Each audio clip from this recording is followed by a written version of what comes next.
तो नगर निगम धर्मशाला के नवनिर्वाचित 17 पार्षदों ने सोमवार को मिनी सचिवालय धर्मशाला के कैबिनेट हॉल में शपथ ग्रहण की है। जिलाधीश कांगड़ा हेमराज बैरवा ने सभी पार्षदों को पद एवं गोपनीयता की शपथ दिलाई है। शपथ ग्रहण के बाद मेयर और डिप्टी मेयर के चुनाव की प्रक्रिया शुरू की गई, लेकिन आवश्यक कोरम पूरा न होने के कारण चुनाव को स्थगित कर दिया गया है। नियमानुसार पहले चरण में मेयर और डिप्टी मेयर के चुनाव के लिए कुल निर्वाचित पार्षदों का 3/4 कोरम आवश्यक होता है। सभी पार्षदों के उपस्थित दर्ज करवाने का अवसर दिया गया, लेकिन आवश्यक संख्या पूरी नहीं हो सकी है। ऐसे में चुनाव को नियमों के तहत स्थगित कर दिया गया है।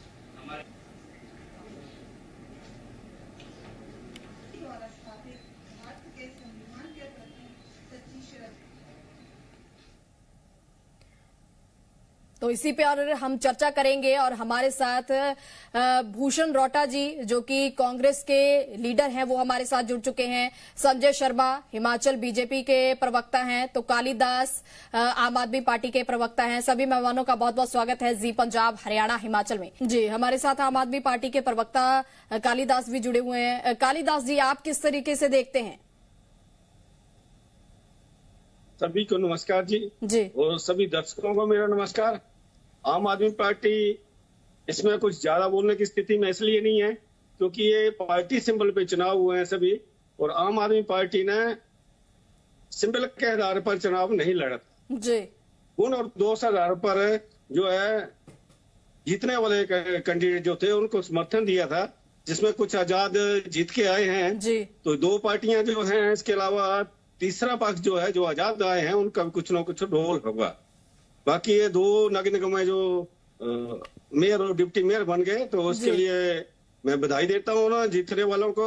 और दोनों पार्टियों के एक में, जैसे मंडी में बीजेपी के बन गए, पालमपुर में कांग्रेस के बन गए, तो इस वक्त जो है मैच थोड़ा टाई लग रहा है, बराबर लग रहा है।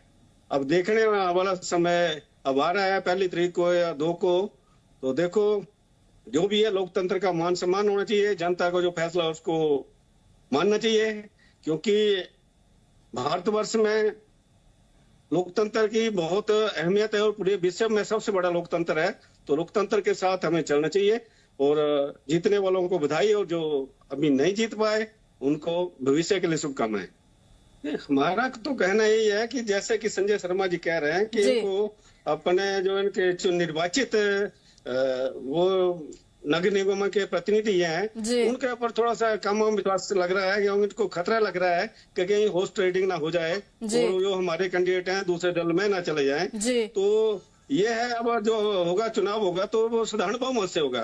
पहले जो था वो 3/4 की शर्त थी, वो अब समाप्त हो गई है। अब जितने भी वहां पे आएंगे वो शपथ लेने के बाद कैंडिडेट, तो साधारण बहुमत से भी चुनाव हो जाएगा। तो ये जो होस्ट ट्रेडिंग वाली बात बीच में आ रही है, तो ये तो मैं क्या बोलूं, अब दोनों पार्टियां मसेरी हैं, क्योंकि दुनिया देख रही है, सरकारें टूट रही हैं, बांधे टूट रहे हैं, हमारे एमपी टूट रहे हैं, राज्यसभा के एमपी टूट रहे हैं। जो खरीद फरोख्त तो चली हुई है, जो कि स्वस्थ लोकतंत्र के लिए सही नहीं है। हमारे आम आदमी पार्टी के राज्यसभा के जो है वो सांसद जो चले गए, बीजेपी में चले गए, जबकि वहां पे बीजेपी के एमएलए उनको खरीदा गया। 2 एमएलए हैं और 6 एमपी हो गए। कैसे संभव हो सकता है कि जहाँ पे एमएलए 2 हैं और एमपी 6 रहे हैं?